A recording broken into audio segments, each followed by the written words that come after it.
Chapter 19. There is no use your telling me that you are going to be good, cried Lord Henry, dipping his white fingers into a red copper bowl filled with rose water. You are quite perfect. Pray, don't change. Dorian Gray shook his head. No, Harry, I have done too many dreadful things in my life. I am not going to do any more. I began my good actions yesterday. Where were you yesterday? In the country, Harry. I was staying at a little inn by myself. My dear boy, said Lord Henry, smiling, anybody can be good in the country. There are no temptations there. That is the reason why people who live out of town are so absolutely uncivilized. Civilization is not by any means an easy thing to attain to. There are only two ways by which man can reach it. One is by being cultured, the other by being corrupt. Country people have no opportunity of being either, so they stagnate. Culture and corruption, echoed Dorian. I have known something of both. It seems terrible to me now that they should ever be found together. For I have a new ideal, Harry. I am going to alter. I think I have altered. You have not yet told me what your good action was. Or did you say you had done more than one? Asked his companion as he spilled into his plate a little crimson pyramid of seeded strawberries and, through a perforated, shell-shaped spoon, snowed white sugar upon them. I can tell you, Harry. It is not a story I could tell to anyone else. I spared somebody. It sounds vain, but you understand what I mean. She was quite beautiful and wonderfully like Sybil Vane. I think it was that which first attracted me to her. You remember Sybil, don't you? How long ago that seems. Well, Hetty was not one of our own class, of course. She was simply a girl in a village. But I really loved her. I am quite sure that I loved her. All during this wonderful May that we have been having, I used to run down and see her 2 or 3 times a week. Yesterday she met me in a little orchard. The apple blossoms kept tumbling down on her hair, and she was laughing. We were to have gone away together this morning at dawn. Suddenly I determined to leave her. As flower-like as I had found her. I should think the novelty of the emotion must have given you a thrill of real pleasure, Dorian, interrupted Lord Henry. But I can finish your idyll for you. You gave her good advice and broke her heart. That was the beginning of your reformation. Harry, you are horrible. You mustn't say these dreadful things. Hetty's heart is not broken. Of course, she cried and all that. But there is no disgrace upon her. She can live, like Perdita, in her garden of mint and marigold. And weep over a faithless Florizel, said Lord Henry, laughing, as he leaned back in his chair. My dear Dorian, you have the most curiously boyish moods. Do you think this girl will ever be really content now with any one of her own rank? I suppose she will be married some day to a rough carter or a grinning ploughman. Well, the fact of having met you, and loved you, will teach her to despise her husband, and she will be wretched. From a moral point of view, I cannot say that I think much of your great renunciation. Even as a beginning, it is poor. Besides, how do you know that Hetty isn't floating at the present moment in some starlit mill pond, with lovely water lilies round her, like Ophelia? I can't bear this, Harry. You mock at everything, and then suggest the most serious tragedies. I am sorry I told you now. I don't care what you say to me. I know I was right in acting as I did. Poor Hetty. As I rode past the farm this morning, I saw her white face at the window. Like a spray of jasmine. Don't let us talk about it any more, and don't try to persuade me that the first good action I have done for years, the first little bit of self-sacrifice I have ever known, is really a sort of sin. I want to be better. I am going to be better. Tell me something about yourself. What is going on in town? I have not been to the club for days. The people are still discussing poor Basil's disappearance. I should have thought they had got tired of that by this time, said Dorian, pouring himself out some wine and frowning slightly. My dear boy, they have only been talking about it for 6 weeks, and the British public are really not equal to the mental strain of having more than one topic every 3 months. They have been very fortunate. Lately, however, they have had my own divorce case and Alan Campbell's suicide. Now they have got the mysterious disappearance of an artist. Scotland Yard still insists that the man in the grey ulster who left for Paris by the midnight train on the 9th of November was poor Basil, and the French police declare that Basil never arrived in Paris at all. I suppose in about a fortnight we shall be told that he has been seen in San Francisco. It is an odd thing, but everyone who disappears is said to be seen at San Francisco. It must be a delightful city, and possess all the attractions of the next world. What do you think has happened to Basil? Asked Dorian, holding up his burgundy against the light and wondering how it was that he could discuss the matter so calmly. I have not the slightest idea. If Basil chooses to hide himself, it is no business of mine. If he is dead, I don't want to think about him. Death is the only thing that ever terrifies me. I hate it. Why? Said the younger man wearily. Because, said Lord Henry, passing beneath his nostrils the gilt trellis of an open vinaigrette box, one can survive everything nowadays except that. Death and vulgarity are the only 2 facts in the 19th century that one cannot explain away. Let us have our coffee. In the music room, Dorian. You must play Chopin to me. The man with whom my wife ran away played Chopin exquisitely. Poor Victoria. I was very fond of her. The house is rather lonely without her. Of course. Married life is merely a habit, a bad habit. But then one regrets the loss even of one's worst habits. Perhaps one regrets them the most. They are such an essential part of one's personality. Dorian said nothing, but rose from the table, and passing into the next room, sat down to the piano and let his fingers stray across the white and black ivory of the keys. After the coffee had been brought in, he stopped, and looking over at Lord Henry, said, Harry, did it ever occur to you that Basil was murdered? Lord Henry yawned.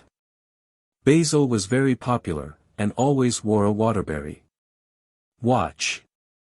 Why should he have been murdered? He was not clever enough to have enemies. Of course, he had a wonderful genius for painting. But a man can paint like Velasquez and yet be as dull as possible. Basil was really rather dull. He only interested me once, and that was when he told me, years ago, that he had a wild adoration for you and that you were the dominant motive of his art.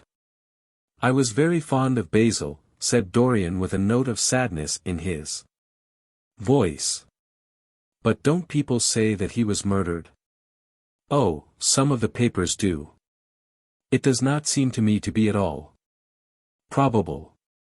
I know there are dreadful places in Paris, but Basil was not the sort of man to have gone to them. He had no curiosity. It was his chief defect. What would you say, Harry, if I told you that I had murdered Basil? Said the younger man. He watched him intently after he had spoken. I would say, my dear fellow, that you were posing for a character that doesn't suit you. All crime is vulgar, just as all vulgarity is crime. It is not in you, Dorian, to commit a murder. I am sorry if I hurt your vanity by saying so, but I assure you it is true. Crime belongs exclusively to the lower orders. I don't blame them in the smallest degree. I should fancy that crime was to them what art is to us, simply a method of procuring extraordinary sensations. A method of procuring sensations? Do you think, then, that a man who has once committed a murder could possibly do the same crime again? Don't tell me that. Oh. Anything becomes a pleasure if one does it too often, cried Lord Henry, laughing. That is one of the most important secrets of life. I should fancy, however, that murder is always a mistake. One should never do anything that one cannot talk about after dinner. But let us pass from poor Basil. I wish I could believe that he had come to such a really romantic end as you suggest, but I can't. I dare say he fell into the Seine off an omnibus and that the conductor hushed up the scandal. Yes, I should fancy that was his end. I see him lying now on his back under those dull green waters, with the heavy barges floating over him and long weeds catching in his hair. Do you know, I don't think he would have done much more good work during the last 10 years. His painting had gone off very much. Dorian heaved a sigh, and Lord Henry strolled across the room and began to stroke the head of a curious Java parrot, a large, grey-plumaged bird with pink crest and tail, that was balancing itself upon a bamboo perch. As his pointed fingers touched it, it dropped the white scurf of crinkled lids over black, glass-like eyes and began to sway backwards and forwards. Yes, he continued, turning round and taking his handkerchief out of his pocket, his painting had quite gone off. It seemed to me to have lost something. It had lost an ideal. When you and he ceased to be great friends, he ceased to be a great artist. What was it separated? You. I suppose he bored you. If so, he never forgave you. It's a habit. Bores have. By the way, what has become of that wonderful portrait he did of you? I don't think I have ever seen it since he finished it. Oh. I remember your telling me years ago that you had sent it down to Selby, and that it had got mislaid or stolen on the way. You never got it back? What a pity. It was really a masterpiece. I remember I wanted to buy it. I wish I had now. It belonged to Basil's best period. Since then, his work was that curious mixture of bad painting and good intentions that always entitles a man to be called a representative British artist. Did you advertise for it? You should. I forget, said Dorian. I suppose I did. But I never really liked it. I am sorry I sat for it. The memory of the thing is hateful to me. Why? Do you talk of it? It used to remind me of those curious lines in some Play, Hamlet, I think. How do they run? Like the painting of a sorrow. A face without a heart. Yes, that is what it was like. Lord Henry laughed. If a man treats life artistically, his brain is. His heart, he answered, sinking into an armchair. Dorian Gray shook his head and struck some soft chords on the piano. Like the painting of a sorrow, he repeated, a face without a heart. The elder man lay back and looked at him with half-closed eyes. By the way, Dorian, he said after a pause, what does it profit a man if he gain the whole world and lose, how does the quotation run, his own soul? The music jarred, and Dorian Gray started and stared at his friend. Why do you ask me that, Harry? My dear fellow, said Lord Henry, elevating his eyebrows in surprise. I asked you because I thought you might be able to give me an answer. That is all. I was going through the park last Sunday, and close by the Marble Arch there stood a little crowd of shabby-looking people, listening to some vulgar street preacher. As I passed by, I heard the man yelling out that question to his audience. It struck me as being rather dramatic. London is very rich in curious effects of that kind. A wet Sunday, an uncouth Christian in a mackintosh, a ring of sickly white faces under a broken roof of dripping umbrellas, and a wonderful phrase flung into the air by shrill hysterical lips. It was really very good in its way, quite a suggestion. I thought of telling the prophet. That art had a soul, but that man had not. I am afraid, however, he would not have understood me. Don't, Harry. The soul is a terrible reality. It can be bought, and sold, and bartered away. It can be poisoned, or made perfect. There is a soul in each one of us. I know it. Do you feel quite sure of that, Dorian? Quite sure. Ah. Then it must be an illusion. The things one feels absolutely certain about are never true. That is the fatality of faith, and the lesson of romance. How grave you are. Don't be so serious. What have you or I to do with the superstitions of our age? No, we have given up our belief in the soul. Play me something. Play me a nocturne, Dorian. And, as you play, tell me, in a low voice, how you have kept your youth. You must have some secret.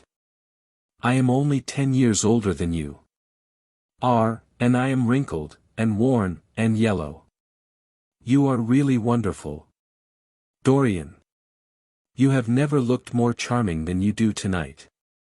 You remind me of the day I saw you first. You were rather cheeky, very shy, and absolutely extraordinary. You have changed, of course, but not in appearance. I wish you would tell me your secret. To get back my youth. I would do anything in the world, except take exercise, get up early, or be respectable. Youth. There is nothing like it.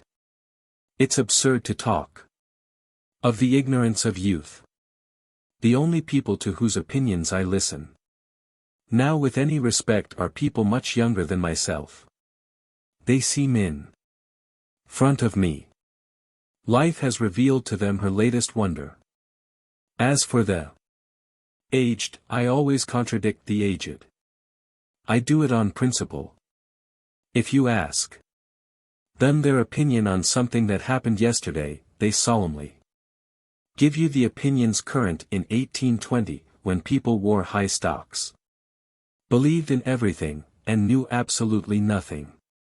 How lovely that thing you are playing is. I wonder, did Chopin write it at Majorca? With the sea weeping round the villa and the salt spray dashing against the panes. It is marvelously romantic. What a blessing it is that there is one art left to us that is not imitative. Don't stop. I want music tonight. It seems to me that you are the young Apollo and that I am Marsyas listening to you. I have sorrows, Dorian, of my own, that even you know nothing of. The tragedy of old age is not that one is old, but that one is young. I am amazed sometimes at my own sincerity. Ah, Dorian, how happy you are. What an exquisite life you have had. You have drunk deeply of everything. You have crushed the grapes against your palate. Nothing has been hidden from you. And it has all been to you know more than the sound of music. It has not marred you. You are still the same. I am not the same, Harry. Yes, you are the same. I wonder what the rest of your life will be. Don't spoil it by renunciations. At present you are a perfect type. Don't make yourself incomplete. You are quite flawless now. You need not shake your head, you know you are. Besides, Dorian, don't deceive yourself. Life is not governed by will or intention. Life is a question of nerves, and fibers, and slowly built-up cells in which thought hides itself and passion has its dreams. You may fancy yourself safe and think yourself strong. But a chance tone of color in a room or a morning sky, a particular perfume that you had once loved and that brings subtle memories with it, a line from a forgotten poem that you had come across again, a cadence from a piece of music that you had ceased to play. I tell you, Dorian, that it is on things like these that our lives depend. Browning writes about that somewhere, but our own senses will imagine them for us. There are moments when the odor of Lillis Blanc passes suddenly across me, and I have to live the strangest month of my life over again. I wish I could change places with you, Dorian. The world has cried out against us both, but it has always worshipped you. It always will worship you. You are the type of what the age is searching for, and what it is afraid it has found. I am so glad that you have never done anything, never carved a statue, or painted a picture, or produced anything outside of yourself. Life has been your art. You have set yourself to music. Your days are your sonnets. Dorian rose up from the piano and passed his hand through his hair. Yes, life has been exquisite, he murmured, but I am not going to have the same life, Harry. And you must not say these extravagant things to me. You don't know everything about me. I think that if you did, even you would turn from me. You laugh. Don't laugh. Why have you stopped playing, Dorian? Go back and give me the nocturne over again. Look at that great, honey-colored moon that hangs in the dusky air. She is waiting for you to charm her, and if you play she will come closer to the earth. You won't? Let us go to the club, then. It has been a charming evening, and we must end it charmingly. There is someone at White's who wants immensely to know you, young Lord Poole, Bournemouth's eldest son. He has already copied your neckties, and has begged me to introduce him to you. He is quite delightful and rather reminds me of you. I hope not, said Dorian with a sad look in his eyes. But I am tired. Tonight, Harry. I shan't go to the club. It is nearly 11, and I want to go to bed early. Do stay. You have never played so well as tonight. There was something in your touch that was wonderful. It had more expression than I had ever heard from it before. It is because I am going to be good, he answered, smiling. I am a little changed already. You cannot change to me, Dorian, said Lord Henry. You and I will always be friends. Yet you poisoned me with a book once. I should not forgive that. Harry, promise me that you will never lend that book to anyone. It does harm. My dear boy, you are really beginning to moralize. You will soon be going about like the converted, and the revivalist, warning people against all the sins of which you have grown tired. You are much too delightful to do that. Besides, it is no use. You and I are what we are, and will be what we will be. As for being poisoned by a book, there is no such thing as that. Art has no influence upon action. It annihilates the desire to act. It is superbly sterile. The books that the world calls immoral are books that show the world its own shame. That is all. But we won't discuss literature. Come round tomorrow. I am going to ride at 11. We might go together, and I will take you to lunch afterwards with Lady Branksome. She is a charming woman, and wants to consult you about some tapestries she is thinking of buying. Mind you come. Or shall we lunch with our little Duchess? She says she never sees you now. Perhaps you are tired of Gladys. I thought you would be. Her clever tongue gets on one's nerves. Well, in any case, be here at 11. Must I really come, Harry? Certainly. The park is quite lovely now. I don't think there have been such lilacs since the year I met you. Very well. I shall be here at 11, said Dorian. Good night, Harry. As he reached the door, he hesitated for a moment, as if he had something more to say. Then he sighed and went out.